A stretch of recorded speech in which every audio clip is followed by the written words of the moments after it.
Bonjour à tous chers mortels, c'est Dragmar, on retrouve avec un nouvel avis manga sur Undead Unluck, un manga que j'ai depuis fort longtemps comme parmi tant d'autres que je n'ai toujours pas présenté, donc on va enfin le faire.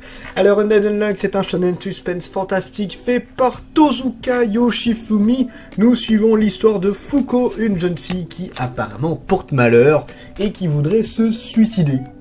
Ouais, puisque voilà, d'après elle, à chaque fois que quelqu'un s'approche d'elle ou la touche, eh bien il y arrive un grand malheur qui peut amener jusqu'à la mort. Donc voilà, donc elle veut se sacrifier pour arrêter tous ces malheurs. Elle va tomber sur un monsieur qui visiblement lui ça lui fait pas spécialement peur puisque il est immortel. Mais littéralement, c'est-à-dire qu'il peut se faire éclater par un train, arracher en plusieurs morceaux, il se reconstruit toujours. Donc totalement immortel. Donc ça va être un duo entre ces deux-là, avec Fuko qui essaie de comprendre comment fonctionne son pouvoir, et le fameux personnage qui va être surnommé Andy, puisqu'on n'a pas son véritable prénom, qui va être surnommé Andy, qui lui cherche à réussir à mourir. Donc il se dit qu'il va essayer de propager le plus grand malheur que Fuko peut faire avec son pouvoir, puisqu'au final on se rend compte que c'est un pouvoir, pour pouvoir faire le plus grand des malheurs pour qu'il puisse mourir. Ouais, c'est un duo assez particulier. Voilà, ça c'est pour l'histoire. Alors, mon avis sur le manga. C'est très barré. C'est vrai que quand tu vois le speech du début, la fille, quand tu la... En fait, plus tu approches d'elle, plus tu vas avoir un contact long, plus intime avec elle, plus le malheur que tu vas recevoir va être violent. Ça peut aller jusqu'à un bus qui tombe sur la gueule, ça peut être un immeuble qui explose, ça peut être la foudre qui te tombe dessus, ça peut être une comète, voilà, ça dépend vraiment du degré dans lequel tu t'es approché d'elle. Et notre autre personnage, Andy, qui lui est juste là parce que oh, j'ai envie de crever, ouais, c'est chiant, je suis mortel, donc du coup, je veux claquer. Non, en vrai, bien évidemment, il y a des vraies raisons vis-à-vis de tout ça, mais je ne vous les dirai pas.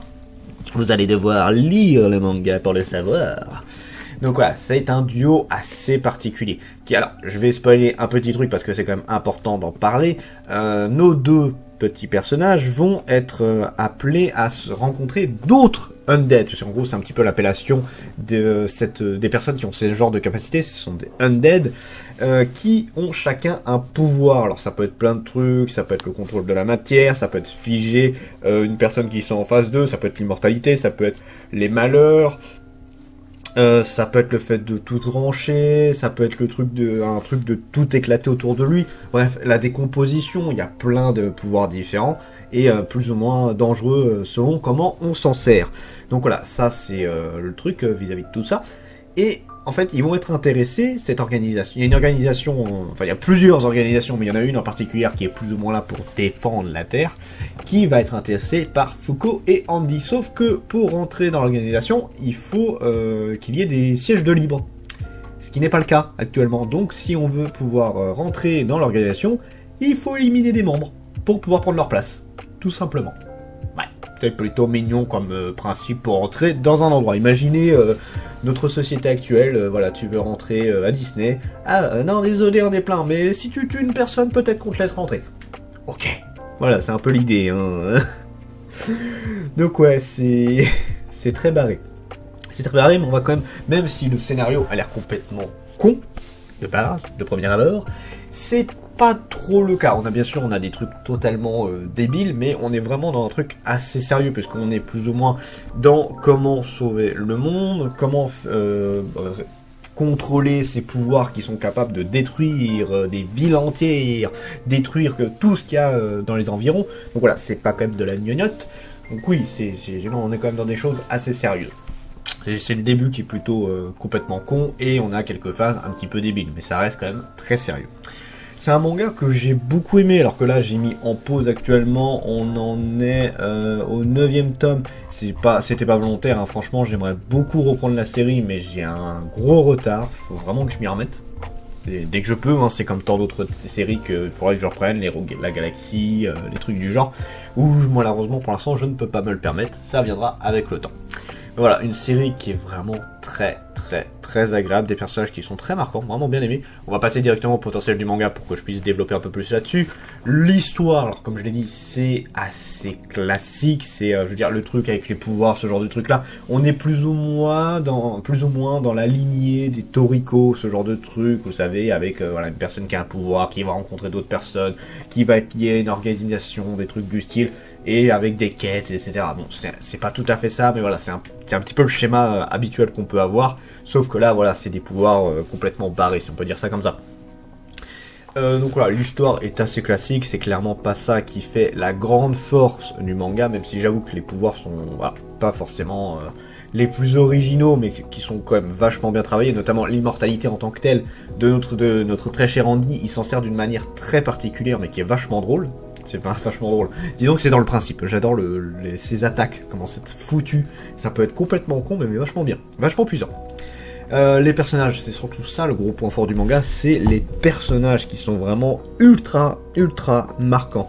On a donc là Fuko qui elle un petit peu est celle qui sort du lot, puisque c'est celle qui est la plus normale, hein. C'est vraiment la plus normale, qui elle essaye tout simplement de survivre à tout ce bordel. Nous avons Andy qui lui est complètement barge, complètement barré. C'est vraiment le mec. Voilà, si tu prends le mec le plus. Ah, ça fait penser à Seven Deadly Sins, là. Je sais plus comment il s'appelle, mais celui qui a aussi l'immortalité. C'est un peu le même délire. C'est que comme il sait qu'il ne craint rien, spécifiquement, bah, il en profite pour faire un peu tout et n'importe quoi. Et c'est totalement ça. Il s'en fiche des conséquences, il s'en fiche de crever. De toute façon, ça ne change rien pour lui. Donc voilà. Et après, pour les autres personnages, on a une belle ribambelle de point de vue de l'organisation.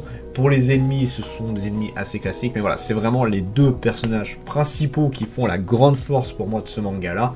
Et après, on a bien sûr des très beaux combats, tout ça, mais bon, c'est les deux personnages qui m'ont beaucoup marqué.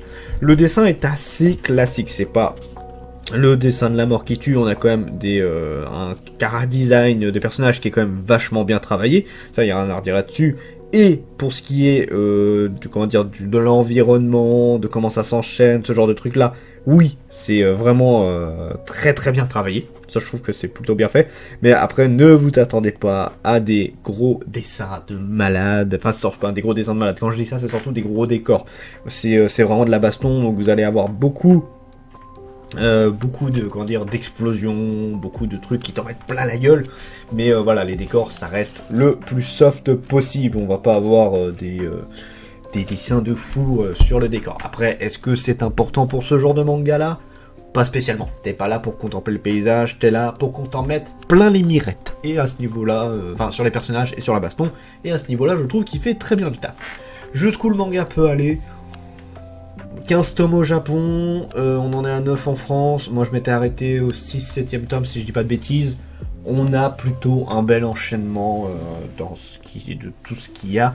C'est voilà, ça peut, alors je sais pas jusqu'où ça peut aller parce que bien évidemment c'est comme je le dis, hein, c'est ultra classique dans le mode, c'est on est une organisation, on élimine les ennemis les uns après les autres pour atteindre notre objectif. Et la finalité, ça va être certainement ça. Ça va être peut-être que Andy va réussir enfin à crever, on va apprendre plus sur son passé, Fuko va peut-être réussir enfin à gérer totalement ses malédictions. Bref, disons que j'attends pas grand-chose de la finalité du manga, mais j'attends beaucoup de ce que peut donner la continuité du manga. Mais c'est assez particulier à dire, mais voilà, disons que la fin, on s'en doute un petit peu. Donc voilà, Undead Unluck, une très bonne série que je vous conseille, ça paye pas de mine, mais vraiment très sympa. Je sais pas s'il va y avoir un animé dessus, mais s'il y en a un, je pense que ça peut être quelque chose qui va vraiment bien marquer. Sur ce, c'était Dragmar, et je vous dis à la prochaine, chers mortels.